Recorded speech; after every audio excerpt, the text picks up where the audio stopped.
Okay, Hamlet. This is probably Shakespeare's most respected play. I suppose more people would say Hamlet is his masterpiece than any other.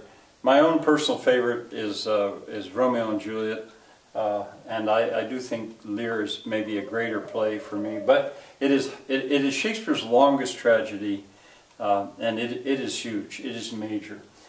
Hamlet is a prince of Denmark. He's been off to the university, but he gets word that his father has died. Also, Hamlet, I think, the father. And he comes back for the funeral, and by the time he gets there, his mother, Gertrude, has already married his uncle. That is his father's brother, Claudio. They have already married, and Hamlet is distressed. He's basically a college kid, you might say, in university. And Hamlet's father's ghost, the king, appears to Hamlet and tells Hamlet to avenge him. And he tells Hamlet that his brother, Claudio, had poured poison in his ear while he'd been sleeping and killed him. And he didn't even have time for confession. And so he was in purgatory.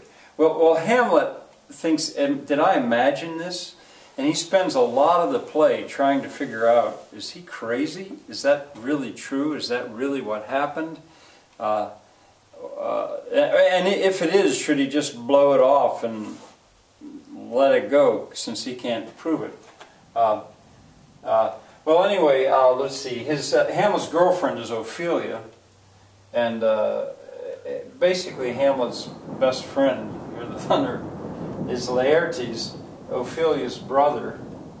He also has come home. Polonius is the father of these two.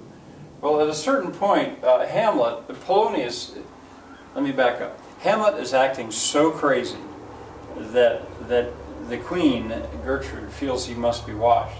And Polonius hides behind a curtain to listen to Hamlet's talking. And the curtain moves, and Hamlet stabs the curtain and ends up killing Polonius. So he's killed his girlfriend's father. Ophelia ends up going crazy. She ends up committing suicide. She drowns. And Laertes hates Hamlet for what has happened. I wonder if you can hear the rain. It started. You know, there's no way I'm going to tell you this whole plot. You're going to have to go after this play yourself. Hamlet still doesn't know what to do, but what clinches it is some traveling players are coming through, and for entertainment. And Hamlet asks them if they can put on a certain play and put a scene in that's new. And in the scene, it shows a king killing another king by pouring poison in his ear.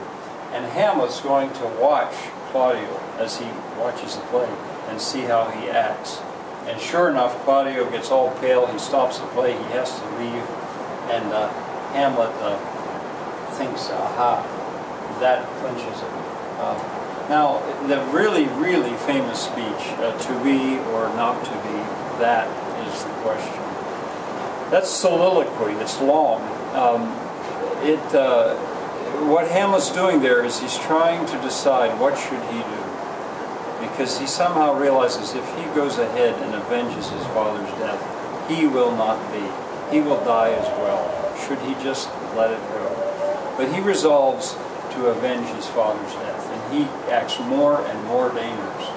Well, in the final scene, Claudio has gotten so worried about Hamlet, and Laertes hates Hamlet for killing his father, that they realize Hamlet's got to die. So these two, former friends, Hamlet and Laertes, they're going to have a fencing match, supposedly for fun, to see who's the better fencer. But the king and Laertes conspire to poison the sword that Laertes has, so all he has to do is scratch Hamlet, and Hamlet will die. And to make sure they get Hamlet, Claudio has also poisoned the wine. Well, in this final scene, and I'm just skipping way ahead, in this final scene, Hamlet's too good. He can't be scratched. So Claudio offers the wine to Hamlet, And Hamlet says he'll drink later. He can't drink wine now. He's in the middle of a sporting event. Well, the Queen comes along and says, well, I'll drink to Hamlet. And she puts it up and drinks it down, and almost immediately doesn't feel very well. Claudio sees that and realizes he has just killed his queen. But she doesn't know immediately. Well, they fight on. Eventually, Laertes cheats. He just reaches over and scratches Hamlet. And then they really fight. The swords in the process get exchanged.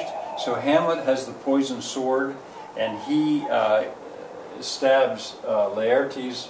And as Laertes dies, he says, "The king's to blame." And he explains this all. Well, in that final scene, let's see, Gertrude's dead. Hamlet rushes over and then kills Claudio, stabs him, forces him to drink the poison. Hamlet's a goner. He's going to die. Ophelia is already dead. Laertes has been stabbed. Polonius had died earlier. It's just like there's dead bodies all over the stage. One guy survives. He's a scholar. And at the moment I can't think of his name. But a friend of Hamlet's. He's going to commit suicide when he sees Hamlet's died. But Hamlet says, no, you've got to go on and tell my tale. So he doesn't. And at the end, Hamlet's dying words are, "The rest is silence." And then he dies. There are so many famous speeches and so many famous quotes here that I think I would be wrong to try to go into it more than I do.